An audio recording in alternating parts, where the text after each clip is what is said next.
what I did in preparation for this show is I found out what the true definition of the word pandemic was, and I'm going to read it. A pandemic is a disease epidemic that has spread across a large region, for instance, multiple continents or worldwide. We hit all those, we checked all those boxes, Yep. right?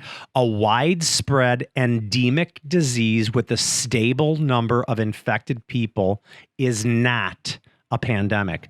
So then I went on to look at, you, Nick Gollner, being a young millennial, probably have never really understood a pandemic or an epidemic like this before ever. I've never been through anything even close to this. I remember like H1N1 and stuff, being a big deal, but nothing like this. So I Googled the last true pandemics that the world, or at least the United States, has been through in the last 100 years.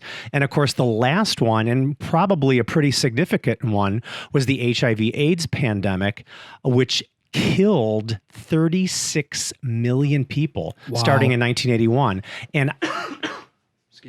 And I remember that because it was 1985 and there was all of this controversy flying around and no one knew what the heck was going on. Everyone was scared. They wouldn't drink out of glasses or anything. Because here's the thing, when a pandemic starts to hit, no one has data on how transmission is caught. So, people were saying you can get HIV from drinking out of a glass or breathing on somebody.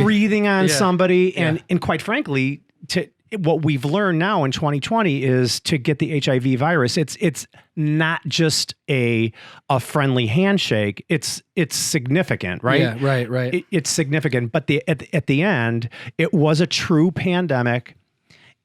It is down. Thank God, modern medicine had figured out a way to But still, in mitigate. parts of the country, it's still a huge problem. So going back to that, I wasn't even born in 81 or 82. I was born in 87. So going back to that. Oh my God. I know, Making me feel old, buddy. You know how, well, speaking of coronavirus, my wife and I had to take an HIV test in 1988 to even get married. That's how bad it was. So that's what I was just going to ask. Compare your memory of what that was like to what we're dealing with right now. What was a bigger deal with society? Well, okay, that's a good question. That's a very good question. So what I remember is fear in the general public that no one knew how transmission was caused. Of course, there was no question that it was related to fluids or bodily. Well, they didn't even know that. They knew the gay community. It was prevalent in the gay community. That's really all they knew. Right.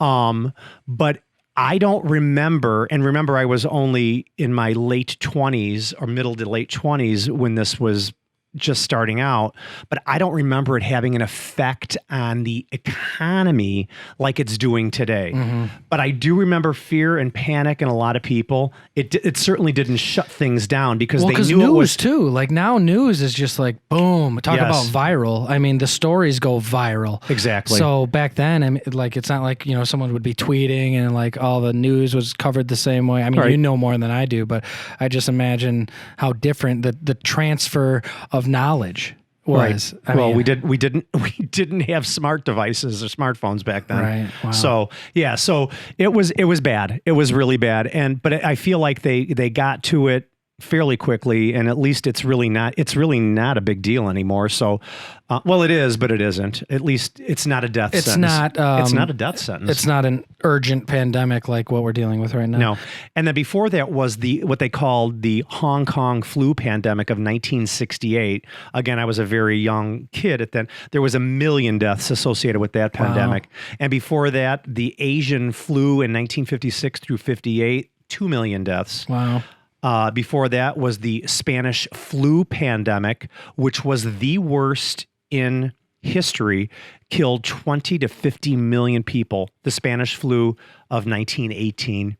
And then before that was the 6th cholera pandemic in 1910. It had about 800,000 deaths. Jeez. So I don't know where we're at right now on the death toll worldwide from COVID-19. Yeah, I don't think it's anywhere near some of those numbers. It is not. So, but the thing is, I think that what people are scared of right now is we really don't know yet how it's transmitted. We know it's through coughing and droplets in when somebody coughs and sneezes, and if it gets on a surface and you pick it up and you touch your eye, you touch your nose, you touch your mouth, it's going to get into your system in some capacity. Right.